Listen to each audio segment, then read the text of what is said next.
Hi everyone and welcome. My name is Emily Rich. I am the Director of Startups for Asia Pacific for Microsoft, and I am joined here today with a very special guest. Matt, could you go ahead and introduce yourself, tell us a bit about what your startup does, what your startup is, and we'll go from there. Absolutely. Thanks, Emily. So I'm Matt Hayter. I am the CEO at Projectworks. Basically, we are a software as a services platform for professional services companies. So we spun out of a software services company called Provoke down in New Zealand. And basically what our platform does is it's kind of like a business in a can for these kind of businesses. So resource booking, timesheets, invoicing, revenue forecasting, expenses, leave, kind of everything that a services business needs that's not their financial system and not a full-fledged CRM. So we kind of sit in the middle there. That's Projectworks. Awesome. Thank you. So with Projectworks, the first thing I wanted to ask you is, what are your biggest challenges that you're facing today? Yeah, good question. I imagine the answers, well, I hope the answer is kind of the same across a lot of the businesses that you're talking to. But we're building a startup, and so it's all about growth, right? So the challenge is just growing fast enough to get the market share to being relevant. And I guess growth kind of encapsulates a lot of areas. We need to be building out both our sales offering, building out our product. So that has a big knock-on effect to hiring in both those departments. Good talent is tough to find. So just scaling at a level that's fast enough. We seem to be doing pretty well. We're making, month on month, we are making pretty good improvements. Last year was like a 10x in our annual recurring revenue, which was great.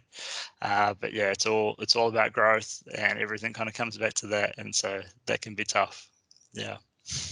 So talking about growth, then, where's your next big growth opportunity for you?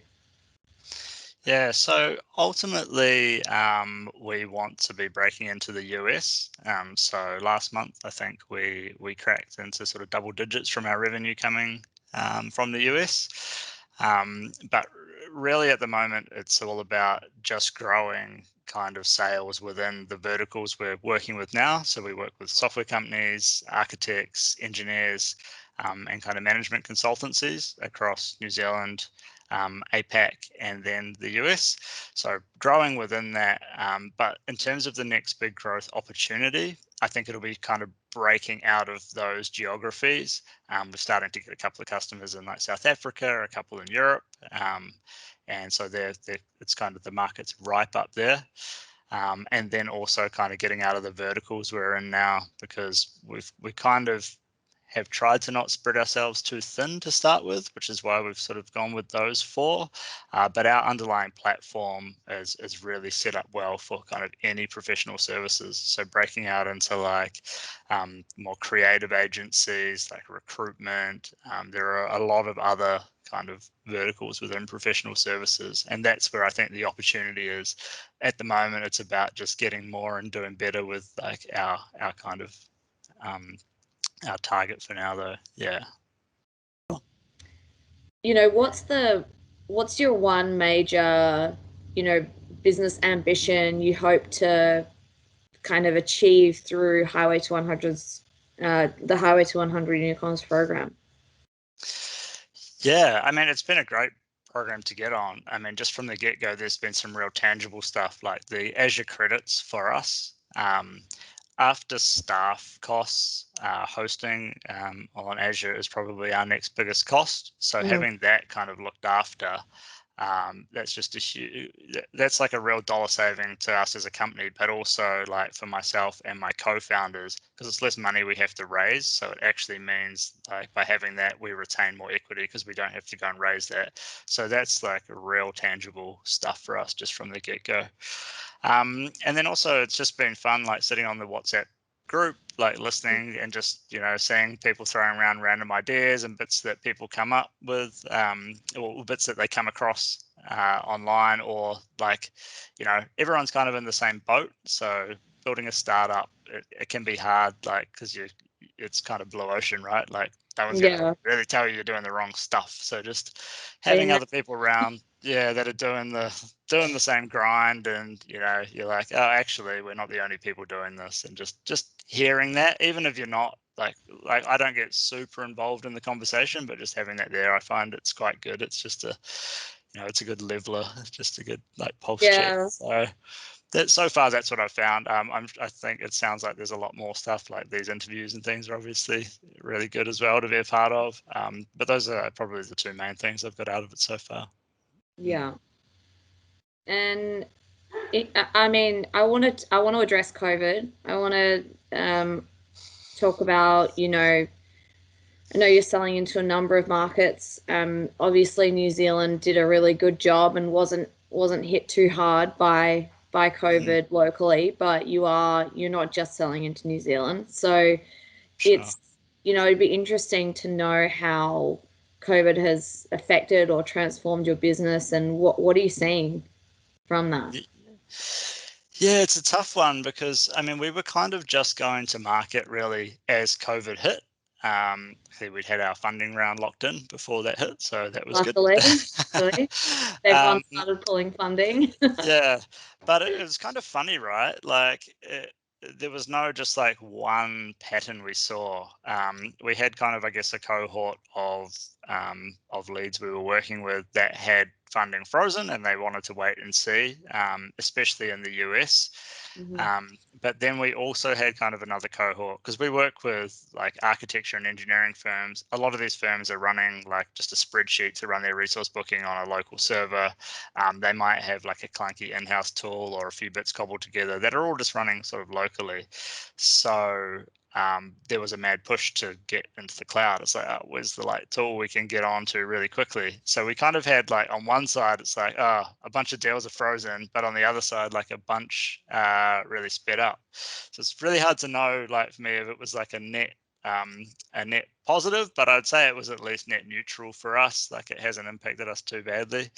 We had just at the start of COVID, our head of sales is based in the US, so we've hired her and she's running up there. And like the plan was that we'd be kind of coming up and she'd be coming down here and we'd be going up there and kind of building that. So that's been a little tricky. Luckily, she's very motivated, and we've actually made it work really well remotely. Though I don't think that necessarily would be the same for every employee. I think that's been a little bit of luck that we got the right person there. But yeah, apart from the 6-week lockdown, it's pretty much been business as usual for the team. We've off the back of that, like we've said, Wednesdays is work from home day, just to put a bit of structure around like contact hours, because I'm probably more towards the end of the spectrum that I think co-located is actually really important for collaboration. I know there are a lot of different schools of thought on, you can be fully remote with software and stuff these days. And I agree with that to an extent, but I think it's really important for our team to be together, especially for the creative side of the process. So a bit of a mixed bag. That's probably not a super concise answer, but it hasn't been one direct kind of impact for us. It's been lots of little ways that it's impacted us, I think. Yeah. One of the things that I have been asking people, and I think it came up before when you were talking about cost, and how important that is to startups to, really, hold on to that cash. And I think one of the questions I'm asking is, what are some of the key criteria for you when you're making technology decisions for your company? And I think a big one is obviously cost is a huge one for startups. what are the other ones that you're kind of take into consideration? Yeah, good question.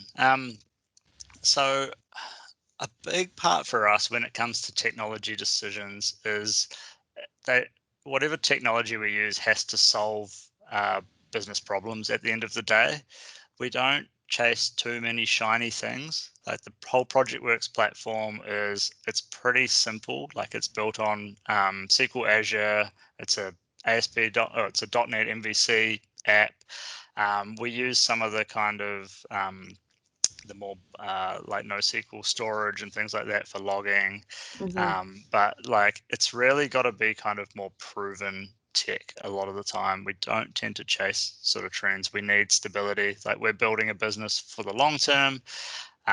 We are asking a lot of our customers to stake their business on us. So we don't take too many risks there.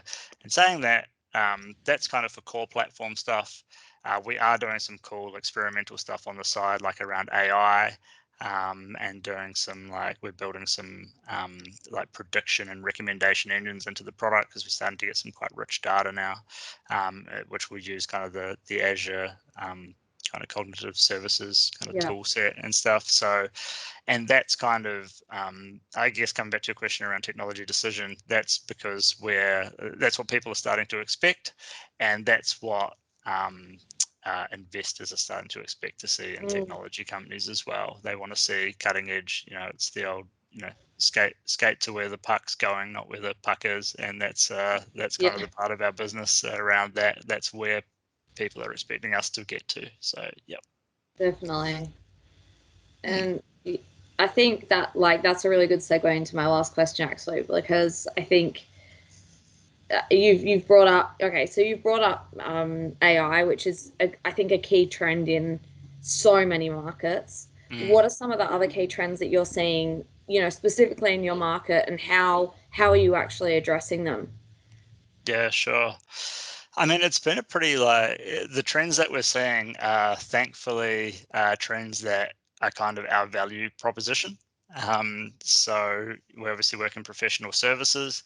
The biggest trend that we've seen is really a big push around gross margin reporting. Like it's all about margin now. I think it's probably, I'm not an economist, but I would say people are tightening their belts more. They want to know that they are making the best margin they can. Um, so we're seeing a lot of focus on people wanting really in-depth and accurate margin reports, which we probably weren't seeing as much of 12 months ago. Luckily, we've been building a whole lot into Projectworks over the last 12 months around margin, foreign exchange and costs. And if you've got people all in different currencies, you can go and get a pretty accurate margin report on a project. And the other side of it is, again, within professional services, utilization of staff is a really important thing. And that's just become more important over the last 12 months. People are really trying to make the most of what they have. If they've got staff that are sitting around not working, not being utilized, then that's costing them money that they just don't have to spare at the moment. Services businesses run a reasonably tight margin in a good economy. So yeah, they're really just trying to make So the most of now what it's they can. even tighter. Totally. Yeah. So those are the two. So nothing like, I guess those are probably pretty boring answers, but that's what we're seeing. Like Yeah, margin and margin utilization are what people want to know with our customers anyway.